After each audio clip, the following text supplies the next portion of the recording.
ਵਾਹਿਗੁਰੂ ਜੀ ਕਾ ਖਾਲਸਾ ਵਾਹਿਗੁਰੂ ਜੀ ਕੀ ਫਤਿਹ। ਦਾਸ ਆਪ ਜੀ ਦੇ ਨਾਲ ਸਾਹਿਬ ਸਤਿਗੁਰੂ ਸ੍ਰੀ ਗੁਰੂ ਗ੍ਰੰਥ ਸਾਹਿਬ ਸੱਚੇ ਪਾਤਸ਼ਾਹ ਜੀ ਦੀ ਸੰਪਾਦਨਾ ਦੇ ਸੰਬੰਧ ਦੇ ਅੰਦਰ ਵਿਚਾਰ ਸਾਂਝੇ ਕਰ ਰਿਹਾ ਹੈ। ਪਿਛਲੀ ਵੀਡੀਓ ਦੇ ਵਿੱਚ ਆਪ ਜੀ ਦੇ ਨਾਲ ਵਿਚਾਰ ਸਾਂਝੇ ਕੀਤੇ ਸਨ ਕਿ ਸੱਚੇ ਪਾਤਸ਼ਾਹ ਜੀ ਨੇ ਗੁਰੂ ਗ੍ਰੰਥ ਸਾਹਿਬ ਜੀ ਦੀ ਸੰਪਾਦਨਾ ਕਰਦਿਆਂ ਹੋਇਆਂ ਕਿਹੜੀਆਂ ਸੰਭਾਲਾਂ ਰੱਖੀਆਂ ਨੇ, ਤੇ ਅੱਜ ਆਪ ਜੀ ਦੇ ਨਾਲ ਵਿਚਾਰ ਸਾਂਝੇ ਕਰਨੇ ਨੇ ਕਿ ਸੱਚੇ ਪਾਤਸ਼ਾਹ ਜੀ ਨੇ ਹੋਰ ਕਿਹੜੀ ਸੰਭਾਲ ਰੱਖੀ ਹੈ। ਤੇ ਆਪਣੇ ਵਿਚਾਰ ਸ਼ੁਰੂ ਕਰਨ ਤੋਂ ਪਹਿਲਾਂ ਆਪ ਜੀ ਦੇ ਨਾਲ ਇੱਕ ਘਟਨਾ ਸਾਂਝੀ ਕਰਦੇ ਹਾਂ ਕਿ ਸਿੱਖ ਕੌਮ ਦੇ ਮਹਾਨ ਵਿਦਵਾਨ ਭਾਈ ਸਾਹਿਬ ਭਾਈ ਗੁਰਦਾਸ ਜੀ ਜਿਸ ਵੇਲੇ ਗੁਰੂ ਗ੍ਰੰਥ ਸਾਹਿਬ ਜੀ ਦੀ ਸੰਪਾਦਨਾ ਹੋ ਚੁੱਕੀ ਹੈ, ਉਸ ਤੋਂ ਬਾਅਦ ਕਾਂਸ਼ੀ ਦੇ ਵਿੱਚ ਗਏ ਨੇ ਸਿੱਖ ਧਰਮ ਦੇ ਪ੍ਰਚਾਰ ਦੇ ਵਾਸਤੇ। ਭਾਈ ਸਾਹਿਬ ਜੀ ਨੇ ਗੁਰਮਤਿ ਦੀ ਵਿਆਖਿਆ ਉੱਥੇ ਕੀਤੀ ਤੇ ਉਹਨਾਂ ਦੀ ਵਿਆਖਿਆ ਨੂੰ ਸੁਣ ਕੇ ਜਿੱਥੇ ਲੋਕਾਂ ਨੇ ਸਿੱਖ ਧਰਮ ਨੂੰ ਧਾਰਨ ਕੀਤਾ, ਉੱਥੋਂ ਦੇ ਰਾਜੇ ਨੇ ਵੀ ਸਿੱਖ ਧਰਮ ਨੂੰ ਧਾਰਨ ਕੀਤਾ।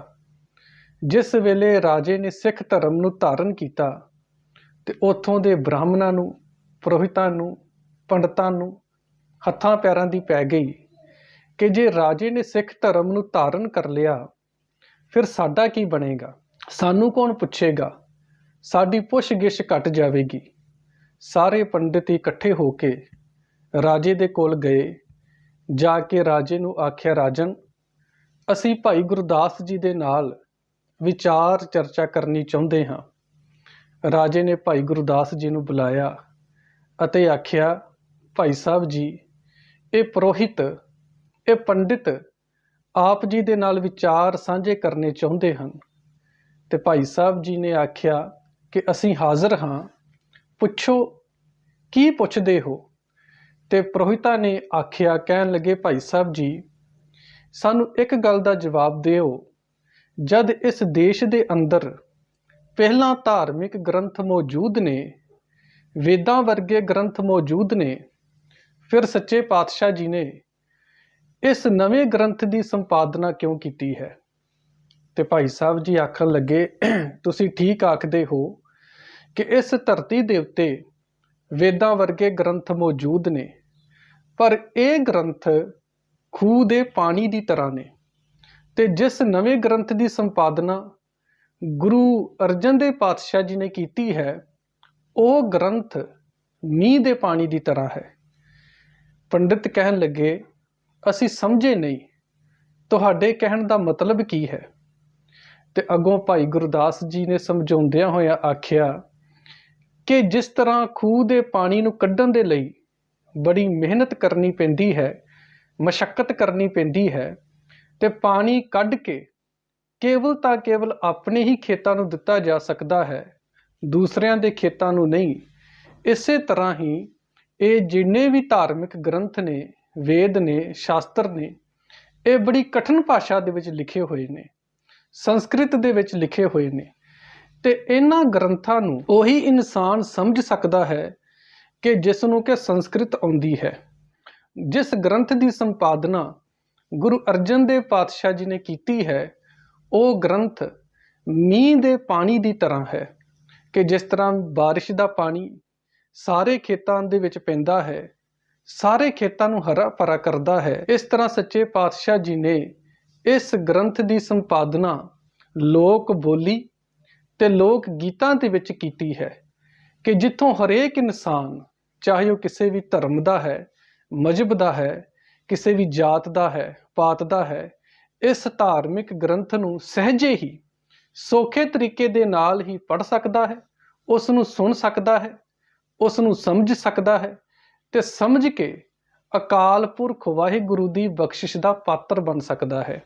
ਸੋ ਗੁਰਮੁਖ ਪਿਆਰਿਓ, ਸੱਚੇ ਪਾਤਸ਼ਾਹ ਜੀ ਨੇ ਗੁਰੂ ਗ੍ਰੰਥ ਸਾਹਿਬ ਜੀ ਦੀ ਸੰਪਾਦਨਾ ਕਰਦਿਆਂ ਹੋਇਆਂ ਦੂਸਰੀ ਸੰਭਾਲ ਇਹ ਰੱਖੀ ਕਿ ਬੋਲੀ ਬੜੀ ਹੀ ਸੁਗਮ ਰੱਖੀ। ਨਿਤ ਵਰਤੇ ਜਾ ਰਹੇ ਲੋਕ ਬੋਲਾਂ ਤੇ ਲੋਕ ਗੀਤਾਂ ਤੇ ਉਚਾਰੀ, ਸੰਸਾਰ ਨੂੰ ਵਿਲਾਸੀ ਤੇ ਨਿਰਾਸੀ ਜੀਵਨ ਤੋਂ ਹਟਾ ਕੇ ਸਿੱਧੇ ਰਸਤੇ ਪਾਉਣ ਦੇ ਵਾਸਤੇ ਘੋੜੀਆਂ, ਅਲਾਹਣੀਆਂ, ਕਰਹਲੇ, ਵਣਜਾਰਾ, ਥਿੱਤੀ, ਵਾਰ, ਬਾਰਾਂਮਾਹ, ਸੁਚੱਜੀ, ਕੁਚੱਜੀ, ਗੁਣਵੰਤੀ, ਲਾਵਾਂ, ਚੌਬੋਲੇ, ਫੁਨਹੇ, ਗਾਥਾ ਜਿਹੇ ਲੋਕ ਗੀਤਾਂ ਦੀ ਧੁਨੀਆਂ ਦੇ ਉੱਤੇ ਸੱਚੇ ਪਾਤਸ਼ਾਹ ਜੀ ਨੇ ਬਾਣੀ ਨੂੰ ਉਚਾਰਨ ਕਰਕੇ, ਬਾਣੀ ਰਚ ਕੇ ਨਿੱਤ ਦੇ ਜੀਵਨ ਦਾ ਅੰਗ ਬਣਾ ਦਿੱਤਾ। ਫਿਰ ਗੁਰਮੁਖ ਪਿਆਰਿਓ, ਦੂਸਰੇ ਨੰਬਰ ਦੇ ਉੱਤੇ ਜਿਹੜੇ ਧਾਰਮਿਕ ਗ੍ਰੰਥ ਜਿਸ ਭਾਸ਼ਾ ਦੇ ਵਿੱਚ ਲਿਖੇ ਗਏ ਨੇ ਤੇ ਉਸ ਭਾਸ਼ਾ ਨੂੰ ਫਿਰਕੂ ਸੋਚ ਦੇ ਕਰਕੇ ਧਰਮ ਦੇ ਕਿੱਲੇ ਦੇ ਨਾਲ ਬੰਨਣ ਦਾ ਯਤਨ ਕੀਤਾ ਜਾਂਦਾ ਹੈ।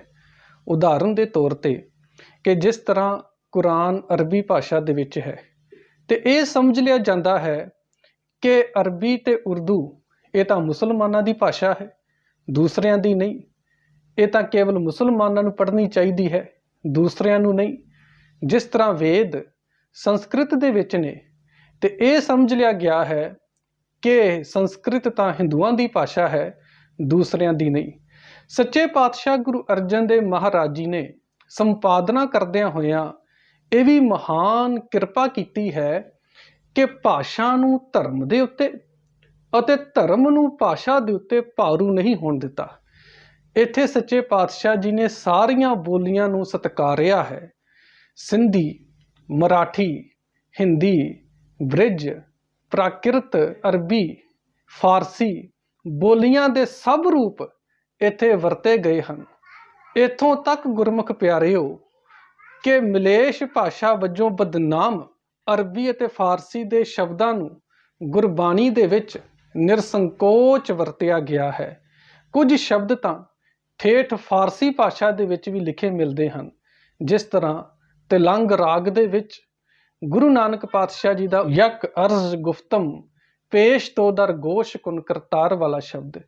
ਫਿਰ ਗੁਰਮੁਖ ਪਿਆਰਿਓ ਇਹ ਵੀ ਵੇਖਣ ਦੇ ਵਿੱਚ ਆਇਆ ਹੈ ਕਿ ਜਿਹੜੇ ਧਾਰਮਿਕ ਗ੍ਰੰਥ ਜਿਸ ਭਾਸ਼ਾ ਦੇ ਵਿੱਚ ਲਿਖੇ ਗਏ ਹਨ ਉਸ ਭਾਸ਼ਾ ਨੂੰ ਰੱਬ ਦੀ ਬੋਲੀ ਸਮਝਿਆ ਗਿਆ ਹੈ। ਜਿਸ ਤਰ੍ਹਾਂ ਮੈਂ ਪਹਿਲਾਂ ਬੇਨਤੀ ਕੀਤੀ ਕਿ ਕੁਰਾਨ ਅਰਬੀ ਭਾਸ਼ਾ ਦੇ ਵਿੱਚ ਲਿਖੀ ਗਈ ਤੇ ਸਾਡੇ ਮੁਸਲਮਾਨ ਵੀਰ ਇਹ ਮੰਨਦੇ ਨੇ ਕਿ ਰੱਬ ਦੀ ਬੋਲੀ ਵੀ ਅਰਬੀ ਹੈ। ਜਿਸ ਤਰ੍ਹਾਂ ਬਾਈਬਲ ਮੂਲ ਰੂਪ ਦੇ ਵਿੱਚ ਲਾਤੀਨੀ ਦੇ ਵਿੱਚ ਸੀ, ਈਸਾਈ ਮੰਨਦੇ ਹਨ ਕਿ ਖੁਦਾ ਦੀ ਬੋਲੀ ਉਹ ਲਾਤੀਨੀ ਬੋਲੀ ਹੈ। ਜਿਸ ਤਰ੍ਹਾਂ ਵੇਦ ਸੰਸਕ੍ਰਿਤ ਦੇ ਵਿੱਚ ਰਚੇ ਗਏ ਤੇ ਹਿੰਦੂ ਵੀਰ ਸੰਸਕ੍ਰਿਤ ਭਾਸ਼ਾ ਨੂੰ ਦੇਵ ਬਾਣੀ ਕਹਿ ਕੇ ਸਤਿਕਾਰ ਕਰਦੇ ਹਨ। ਸੱਚੇ ਪਾਤਸ਼ਾਹ ਜੀ ਨੇ ਜਿੱਥੇ ਸਾਰੀਆਂ ਬੋਲੀਆਂ ਦਾ ਸਤਿਕਾਰ ਕੀਤਾ ਹੈ ਉੱਥੇ ਸੱਚੇ ਪਾਤਸ਼ਾਹ ਇਹ ਗੱਲ ਮੰਨਦੇ ਨੇ ਕਿ ਰੱਬ ਦੀ ਕੋਈ ਖਾਸ ਭਾਸ਼ਾ ਨਹੀਂ, ਰੱਬ ਦੀ ਕੋਈ ਖਾਸ ਬੋਲੀ ਨਹੀਂ। ਰੱਬ ਦੀ ਬੋਲੀ ਕਿਹੜੀ ਹੈ ਉਹ ਅਸੀਂ ਰੋਜ਼ਾਨਾ ਹੀ ਜਪਜੀ ਸਾਹਿਬ ਦੀ ਪਾਵਨ ਬਾਣੀ ਦੇ ਵਿੱਚ ਪੜ੍ਹਦੇ ਹਾਂ ਕਿ ਭਾਖਿਆ ਭਾਉ ਅਪਾਰ। ਸੱਚੇ ਪਾਤਸ਼ਾਹ ਜੀ ਆਖਦੇ ਨੇ ਕਿ ਰੱਬ ਦੀ ਬੋਲੀ ਉਹ ਪ੍ਰੇਮ ਦੀ ਬੋਲੀ ਹੈ। ਕਿਉਂਕਿ ਉਹ ਅਨੁਰਾਗ ਸਰੂਪ ਹੈ, ਉਹ ਪ੍ਰੇਮ ਸਰੂਪ ਹੈ ਤੇ ਇਸ ਕਰਕੇ ਉਹ ਪ੍ਰੇਮ ਦੀ ਬੋਲੀ ਨੂੰ ਸਮਝਦਾ ਹੈ।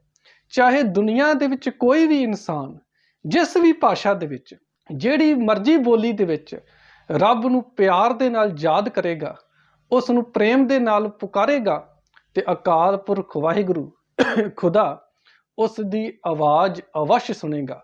ਤੇ ਜੇ ਗੁਰਮੁਖ ਪਿਆਰਿਓ ਹਿਰਦੇ ਦੇ ਵਿੱਚ ਪ੍ਰੇਮ ਨਹੀਂ, ਹਿਰਦੇ ਦੇ ਵਿੱਚ ਪਿਆਰ ਨਹੀਂ, ਤਾਂ ਜਿਸ ਮਰਜ਼ੀ ਬੋਲੀ ਦੇ ਵਿੱਚ ਉਸ ਨੂੰ ਪੁਕਾਰੀ ਜਾਈਏ, ਚਾਹੇ ਅਰਬੀ ਦੀਆਂ ਆਇਤਾਂ ਪੜ੍ਹੀ ਜਾਈਏ, ਚਾਹੇ ਵੇਦ ਮੰਤਰ ਪੜ੍ਹੀ ਜਾਈਏ, ਫਿਰ ਇਸ ਦਾ ਕੋਈ ਵੀ ਫਾਇਦਾ ਨਹੀਂ।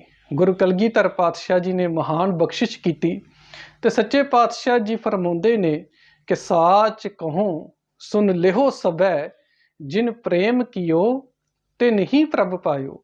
ਸੱਚੇ ਪਾਤਸ਼ਾਹ ਜੀ ਨੇ ਗੱਲ ਹੀ ਨਿਬੇੜ ਦਿੱਤੀ। ਮਹਾਰਾਜ ਆਖਦੇ ਨੇ ਮੈਂ ਸੱਚ ਕਹਿੰਦਾ ਹਾਂ ਕਿ ਕੋਈ ਵੀ ਇਨਸਾਨ ਚਾਹੇ ਵੀ ਕਿਸੇ ਵੀ ਮਜ਼ਹਬ ਦਾ ਹੈ, ਧਰਮ ਦਾ ਹੈ, ਜਾਤ ਦਾ ਹੈ, ਪਾਤ ਦਾ ਹੈ, ਦੁਨੀਆ ਦੇ ਕਿਸੇ ਵੀ ਕੋਨੇ ਦੇ ਵਿੱਚ ਰਹਿੰਦਾ ਹੈ, ਪਰ ਜੇ ਉਹ ਪ੍ਰੇਮ ਦੇ ਨਾਲ ਪਰਮਾਤਮਾ ਨੂੰ ਪੁਕਾਰੇਗਾ, ਜੇ ਉਹਦੇ ਹਿਰਦੇ ਦੇ ਅੰਦਰ ਪ੍ਰੇਮ ਹੈ ਤੇ ਅਕਾਲ ਪੁਰਖ ਪਰਮਾਤਮਾ ਨੂੰ ਅਵਸ਼ ਪਾ ਲਵੇਗਾ। ਗੁਰਮੁਖ ਪਿਆਰਿਓ, ਸੱਚੇ ਪਾਤਸ਼ਾਹ ਜੀ ਨੇ ਗੁਰੂ ਗ੍ਰੰਥ ਸਾਹਿਬ ਜੀ ਦੀ ਸੰਪਾਦਨਾ ਕਰਦਿਆਂ ਹੋਇਆਂ ਦੂਸਰੀ ਸੰਭਾਲ ਇਹ ਰੱਖੀ